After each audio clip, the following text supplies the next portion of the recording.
Agradecemos al comité científico que nos ha permitido realizar este simposium esponsoreado por IHT. Nosotros vamos a dar un enfoque sobre cómo atenuar la tormenta trombótica en el síndrome coronario agudo con SupraCT. En realidad es una pregunta que nos hacemos todos, para lo cual el doctor Pedro Hidalgo de Venezuela, secretario de Solasi, hablará sobre angioplastia mecánica y sobre los registros Maracaibo y registros Velázquez, y el doctor Daniel Contese, que es especialista en cardiometabolismo, es cardiólogo clínico, nos hablará qué hemos recuperado con la microcirculación. Yo particularmente hablaré sobre angioplastia farmacológica. Recuperar la microcirculación es una necesidad inicial antes que la mecánica. Estudio piloto Amway realizado en Argentina. Como ustedes ven, no es mejor forma de hablar de un síndrome coronario agudo que presentando un síndrome coronario agudo. Este electrocardiograma de un paciente de 63 años que había padecido COVID y con 10 horas de evolución de dolor, nos dice que este paciente tiene mucha cantidad de trombo, como podemos ver en la arteria coronaria derecha. Utilizamos la vía radial derecha y elementos 6 French para iniciar una terapéutica híbrida, para lo cual hemos pasado una cuerda metálica que se fue a la rama auriculoventricular y ahí vemos la arteria descendente posterior que está ocluida. Por lo tanto, nuestra estrategia fue avanzar un catéter Amicat. Como ustedes están viendo, ahí tiene 5 marcas que está avanzando hacia la arteria descendente posterior sin ningún tipo de dificultad. Y lo que se hizo fue adenosina, 20 centímetros cúbicos de una dilución de 2 mililitros de la sustancia, muy lentamente, advirtiendo que no haya dificultades en bloqueos auriculoventriculares que suelen suceder en los pacientes. Generalmente cuando uno usa Amicat la probabilidad es muy baja, y luego usamos tirofiban, agrastat en bolo para tratar la microcirculación. Ahí estamos viendo cómo colocamos stents proximal. Se colocaron 2 stents 3.5 por 26 y 3.5 por 33, liberadores de cirulimus, pero estamos notando que distalmente vemos, luego de la bifurcación, que en el inicio de la rama B hay un trombo y el flujo no es un flujo TIMI 3, sino un flujo TIMI 1-2. Por lo tanto, pasamos una cuerda hacia la arteria, una cuerda más hacia la arteria auriculoventricular y como ustedes pueden ver, avanzamos un catéter Amicat por esa segunda cuerda. La primera cuerda está en la arteria descendente posterior, que está perfectamente permeable. Con el Amicat en esa arteria hicimos nuevamente adenosina y tirofiban en forma selectiva a la rama considerada, y se constata un buen flujo luego del tratamiento, persistiendo la lesión trombótica en el ostium, como ustedes pueden ver en esa imagen. Lo que nosotros hacemos es colocar un stent farmacológico con sirolimus 275 por 18 en el segmento distal de la arteria coronaria y en el inicio de la rama auriculoventricular, y obtenemos este resultado final. Este es el último paciente que ingresamos en el estudio Amicat, el paciente número 29. Fíjense el grado de TIMI 3 que tiene, y en el electrocardiograma vemos que han revertido todos los cambios, y en este caso presentado se puede observar perfectamente la utilización del catéter Amicat, el cual permite tratar la microcirculación con inhibidores glicoproteicos tipo tirofiban y adenosina, y realmente nosotros hemos logrado lo que denominamos una revascularización con tipo híbrida, farmacológica con drogas inoculadas primero y mecánica con efecto Dotter del Amicat, y los estén implantados. Este estudio es estudio Hemingway, y ese paciente corresponde al número 29 de este estudio, fue el último paciente incorporado. Este estudio será presentado en el Solasi CASI 2021, que se realizará en forma virtual en Argentina la primera semana de agosto, del 2 al 6 de agosto. Este es el póster de la presentación. Este estudio se desarrolló en 2 institutos de la provincia de Buenos Aires, el Servicio de Cardiología Intervencionista del Sanatorio de las Lomas de San Isidro de Buenos Aires y el Servicio de Cardiología Intervencionista de la Clínica Privada Provincial. El protocolo Hemingway se desarrolla para evaluar la factibilidad del uso del catéter Amicat en pacientes con infarto agudo de miocardio con elevación de ST con fines terapéuticos. La mejoría de la función ventricular con el uso de adenosina y tirofibam versus solución salina mediante ecocardiograma y la presencia de eventos clínicos inmediatos y alejados son los puntos a evaluar entre 2 grupos de pacientes randomizados. Este estudio es randomizado, prospectivo, multicéntrico, donde se incluirán 50 pacientes en 2 grupos. El grupo 1 con drogas, donde se utilizará Amicat con adenosina y tirofibam en los segmentos distales al vaso ocluido, y el grupo 2, control, son 25 pacientes en lo que a través de Amicat se administra solo solución salina. Como todo estudio tiene un criterio de inclusión, edad mayor de 18 años y infarto de menos de 12 horas de evolución, indicaciones de angioplastia primaria, diámetro del vaso mayor de 2,75, presentar TIMI 01 al pasar la cuerda y tratar al menos una lesión. Los criterios de exclusión son incompatibilidad para el uso de anticoagulantes o integrantes plaquetarios, mujer fértil sin uso de anticonceptivo, embarazada o en lactancia, diámetro del vaso menor de 2,75, espasmo coronario sin lesiones como lo que ocurre en el Takotsubo, no factibilidad del uso del dispositivo o que el paciente no quiera prestar su firma. El catéter Amicat es un catéter de perfusión coronaria de rápido intercambio para uso diagnóstico en el infarto agudo de miocardio. Presenta un lumen desde su inicio acompañado por un segundo lumen para la guía metálica con disminución progresiva de su diámetro final. Esto terminando en una punta cónica que facilita su avance a través de las oclusiones. Tiene 4 orificios distales con un cuerpo principal que permite inyectar soluciones de contraste y o medicación y medir presiones de perfusión. Presenta 5 marcas espaciadas cada una por 10 milímetros que permite medir longitud de oclusión o de largo de stent para utilizar.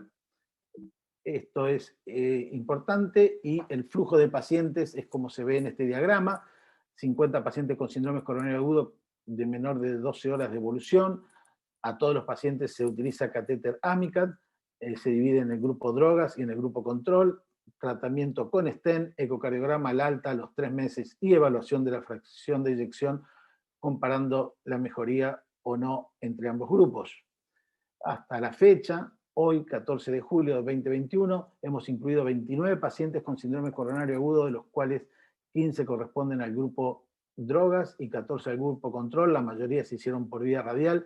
Se colocaron 57 stents y la fracción de eyección basal prealta es del 50,8%. Obviamente los valores siguientes y las comparaciones de resultados se mostrarán más adelante cuando concluyamos el estudio. Aquí vemos cómo se diagramaron los grupos, grupo control y grupo drogas. La mayoría de los pacientes estaba alrededor de los 60 años, más hombres que mujeres. La vía radial fue la más utilizada. Tabaquismo, dilipemia y hipertensión arterial fueron los factores de riesgo más importantes. Solamente infarto previo tuvo un paciente del grupo droga y cirugía, infarto previo y cirugía de revascularización miocárdica, un paciente también del grupo drogas, y angioplastia previa tuvo un paciente del grupo drogas y 2 pacientes del grupo control. La arteria que mayormente fue responsable del evento fue la descendente anterior y luego la coronaria derecha. Las placas C y B2 fueron las más frecuentes de encontrar. El diámetro de los vasos estuvo alrededor de 3 milímetros. TIMI 0,1 en todos los pacientes por protocolo, todos tienen que tener TIMI 0,1. En el grupo control, 3 pacientes tuvieron TIMI 0,1, ningún paciente en el grupo drogas. En el post-Amicat, 11 pacientes tuvieron TIMI 2,3 y post-Amicat en el grupo control, 15 pacientes. Post-stent, todos los pacientes tuvieron TIMI 3 final y se usaron 57 stent, 30 y 27 en cada grupo respectivamente. Indicaciones de AMICAT a partir del estudio AMIWAY. Da información exacta del vaso a visualizar distalmente a través del medio de contraste, provee la longitud del segmento a estentear debido a sus marcas radiopacas que nos permiten dar la longitud del mismo, permite por su efecto Doppler recanalizar el vaso y poder realizar técnica de stent directo sin predilatar, disminuyendo la embolia distal, previene la injuria de la reperfusión por la inoculación de adenosina, mejorando la microcirculación, se puede infundir localmente trombolíticos o agentes antiplaquetarios para disminuir la tormenta trombótica, como hemos llamado este simposio. Todo esto se hace que mejore la reperfusión, que se evidencia en un rápido descenso del segmento ST en el electrocardiograma, mayor porcentaje de TIMI 3 y BLASH 2-3, lo que habla de un recupero no solamente del flujo epicárdico, sino de la microcirculación, lo que está asociado a una mayor sobrevida y a una menor probabilidad de reinfarto. Permite medir presión de perfusión pre y post procedimiento y permite identificar bifurcaciones en los segmentos ocluidos cuando uno no los ve. Y para finalizar, hasta la fecha se randomizaron, dijimos, 29 pacientes, 15 y 14 en cada grupo respectivamente. En el 100% de los casos fue factible el uso de AMICAT 2. Esto es muy importante, el estudio está siendo monitorizado por el Centro de Estudio en Cardiología Intervencionista. Los resultados para variables categóricas se indican con frecuencias o porcentajes, y para variables continuas como promedio más o menos y desvío estándar. Prueba de chi cuadrado o exacta de Fisher para comparaciones de variables categóricas, y la T de Student en caso de variables continuas. Se consideró una P significativa menor de 0.05. Y como conclusión, AMIWAY es un estudio randomizado prospectivo multicéntrico que evalúa la factibilidad de utilizar AMICAT 2 para inoculación intracoronaria de adenosina y tirofiban versus solución salina en pacientes con síndrome coronario agudo con supra-ST. Resultados finales se presentarán en SOLACI 2022.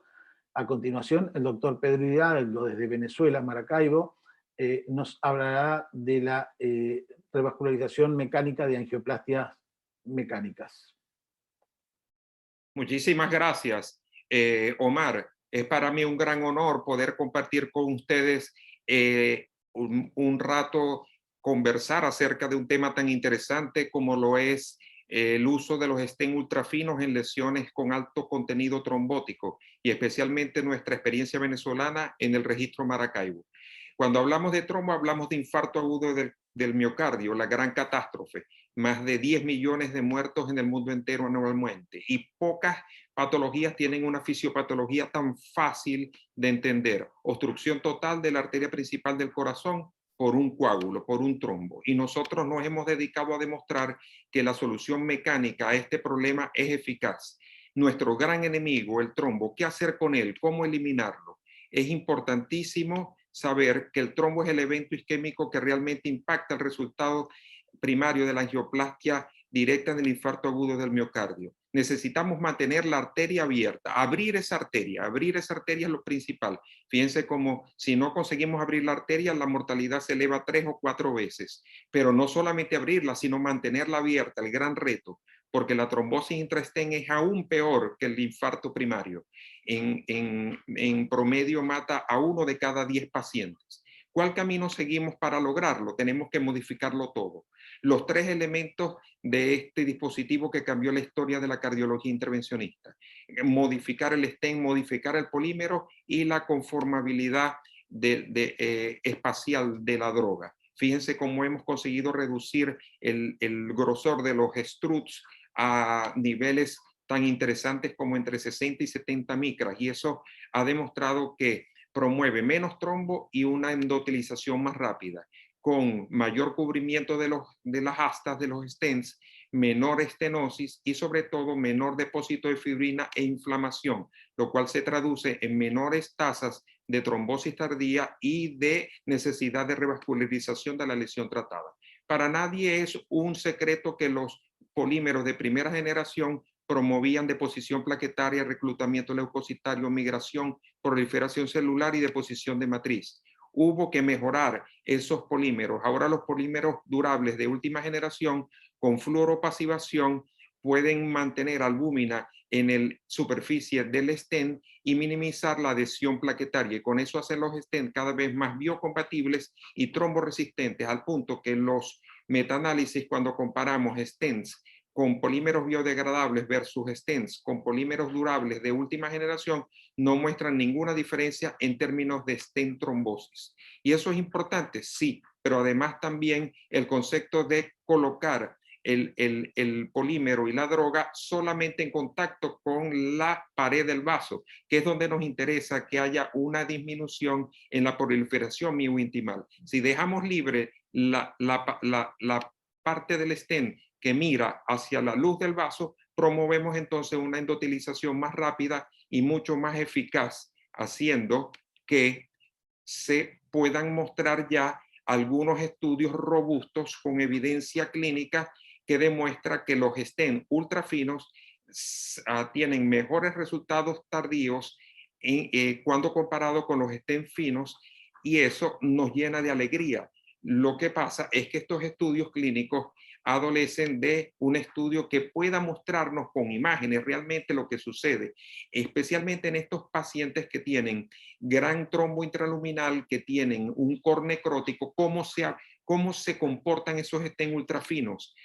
El único modo de saberlo es a través de la tomografía de coherencia óptica. Eso fue lo que justo hizo el estudio Prometheus, un estudio muy elegante coordinado por el doctor José María de la Torre Hernández, el cual con coherencia óptica, tomografía de coherencia óptica, a los 9 meses consiguió evaluar una plataforma muy interesante que yo quiero que ustedes conozcan, el stent IHT Destiny, un stent ultrafino farmacoactivo de cirulismo luminal con diámetros entre 2 y 4 milímetros, plataforma de cromo cobalto de celdas abiertas, estructura flexible, premontado sobre balón semidistendible, polímero bioestable, fluoro polimérico con trifusal. El trifusal es un inhibidor de la agregación plaquetaria del grupo de los salicilatos, y si a eso agregamos un corte seccional ovalado, nosotros somos capaces de mejorar la dinámica de flujo, haciéndola más idónea, menor deposición de plaquetas y de fibrina y una endotelización más sana. Así, este stent IHT Destiny tiene 68 micras, lo cual lo ubica en el rango del Lorzairo, el mismo stent que mostró eventos favorables en pacientes con infarto transmural en el estudio BioSTEMI. Además de eso, tiene un polímero excelente y un recubrimiento agluminal.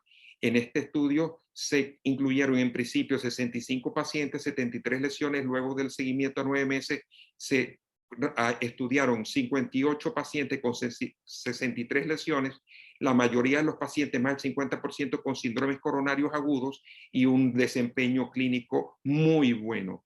0 muertes, ¿verdad? Con muy baja tasa de infarto, baja tasa de TBR y de TLR, y además 0 trombosis de stent y 97% de los pacientes asintomáticos a 9 meses. Y si con angiografía cuantitativa evaluamos la pérdida del lumen tardío, nos demos cuenta que fue muy, pero muy favorable, apenas 0.11 milímetros y una restenosis binaria de apenas 1.6%. Y eso se correlaciona excelente con una publicación del European Heart Journal del 2018, en el cual se evaluaron todas las pérdidas tardías, y ustedes estarán de acuerdo conmigo que este stent de IHT Destiny está entre los que tienen menores pérdidas tardías, ¿verdad?, que se han podido observar con los stents, de última generación. Así tenemos nosotros que el análisis de tomografía de coherencia óptica demostró muy bajas tasas de astas no cubiertas o mal apuestas, y la unión o la asociación de astas mal apuestas y no cubiertas fue apenas del 0,7%, y eso también se correlaciona excelentemente con una publicación del European Heart Journal, un metaanálisis en el cual se revisaron sistemáticamente las pérdidas tardías y las malaposiciones de los stents entre 6 y 12 meses. Y como este estudio fue hecho a 9 meses, se correlaciona muy bien con lo que vimos en el Prometeo. Fíjense, ese 1.1% de malaposición y 2,5% de astas no cubiertas se relacionan muy bien, además, como lo hace la pérdida o el engrosamiento neointimal de apenas 110. En conclusión, nosotros podemos decir que el stent IHT Destiny ha sido diseñado con la más avanzada tecnología para alcanzar la mayor seguridad y eficacia clínica. El stent IHT Destiny mostró de proliferación neointimal y pérdidas tardías muy bajas, acompañadas de bajas tasas de astas no cubiertas o mal apuestas en el análisis a 9 meses con tomografía de coherencia, de coherencia óptima. ¿Y qué podemos nosotros decir en América Latina? Tenemos mucho que decir. ¿Por qué? Porque tenemos registros como el registro Velázquez, un registro cubano prospectivo para evaluar rendimiento inicial y tardío de esta plataforma de STEM, cuyo objetivo fue recopilar y evaluar datos clínicos del sistema. Se trataron 288 lesiones predominantemente en hombres con cuadros inestables. 1 de cada 10 pacientes tenía infarto transmural, 4 de cada 10 pacientes tenían antecedentes de angioplastia o de infarto, a la mayoría hipertensos y diabéticos con lesiones predominantemente en la arteria descendente anterior proximal y coronaria derecha, con una complejidad tremenda, la mayoría B2 y C, y con tortuosidad moderada, lesiones largas en 4 de cada 10 pacientes, y el resultado inicial fue excelente, de 97% de éxito primario, y el seguimiento a 6 y 12 meses mostró que más de 8 de cada 10 pacientes estaban asintomáticos con muy poca incidencia de infarto o de muerte. Este registro, registro Maracaibo, al cual agradezco le hayan dado el nombre de mi ciudad y del cual pude participar como investigador principal, fue un estudio también, no solamente hecho en Maracaibo, sino en toda Venezuela. Agradezco a todos los cardiólogos intervencionistas que participaron e incluyeron pacientes en el registro, que fue multicéntrico, prospectivo, observacional, con seguimiento a 6, 12 y 24 meses, y se reclutaron un total de 100 pacientes en los cuales se evaluaron los acontecimientos adversos cardíacos graves, como muerte, infarto, necesidad de revascularización del vaso, la lesión tratada y la trombosis definitiva o probable del stent. 114 stent en 100 pacientes, predominantemente hombres, con cuadros agudos inestables. Vale la pena resaltar que 3 de cada 10 pacientes tienen infarto transmural, infarto con elevación del ST, placas pero muy con alta carga trombótica. Los pacientes en 2 de cada 10 tenían antecedentes de infarto o de angioplastia con implantes en la mayoría hipertensos e hipercolesterolémicos, con lesiones predominantemente en descendente anterior proximal y coronaria derecha. Además de eso, lesiones moderadas en su complejidad, la mayoría B1 y B2, con tortuosidades moderadas en 3 de cada 10 pacientes, y lesiones largas también. 3 de cada 10 pacientes, 2 de cada 10 pacientes eran multiarteriales, y el resultado fue excelente, 98% de éxito primario, y en el seguimiento de 6 meses, 9 de cada 10 pacientes asintomáticos con muy pocas muertes y solamente 2 pacientes con infarto. El síndrome coronario agudo con infarto agudo con elevación ST es un verdadero desafío. Fíjense aquí uno de nuestros casos del registro Maracaibo, una mujer de 38 años diabética con infarto con elevación del ST en pared anterior extensa. Utilizamos el stent IHT, una lesión gravísima, crítica de descendente anterior ostial. En un momento no sabía si realmente el tronco de coronaria estaba acometido o no, coronaria de derecha normal. Pasamos la guía, hicimos la predilatación con balón y decidimos colocar un stent IHT Destiny 3.0 por 28 milímetros, excelente navegabilidad.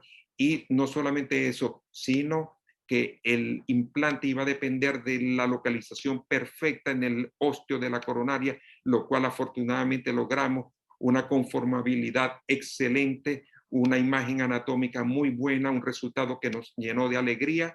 La paciente fue seguida como todos nuestros pacientes, y 12 meses después del infarto fue sometida a prueba de esfuerzo de control, la cual fue positiva por dolor, motivo por el cual no lo dudamos en ningún momento. La llevamos a sala de hemodinamia para saber cómo estaba ese stent. El resultado muy bueno, sin ningún tipo de problemas, resultado excelente, y no solamente eso, sino que quisimos evaluar la función ventricular y documentamos la recuperación de la función en esa paciente. Así podemos concluir que el implante stent en lesiones coronarias con alto contenido trombótico está asociado a peores resultados agudos y tardíos. El infarto agudo del miocardio ST elevado representa un verdadero desafío clínico y anatómico que impulsó el uso de plataformas más delgadas y nuevas generaciones de polímeros que disminuyan restenosis y trombosis intra-stent. Existe actualmente evidencia científica que demuestra beneficios en términos de reducción de la falla de la lesión tratada con el uso de stent ultrafinos en pacientes con infarto transmural.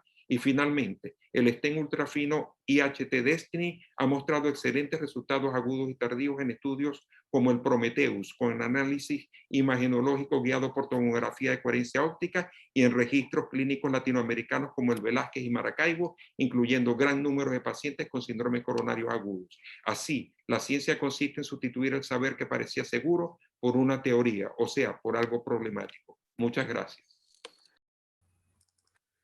Omar, muchas gracias. Yo agradezco mucho la invitación para participar en este simposio con el aval del Comité Científico de SOLACI y el sponsorio de IHT.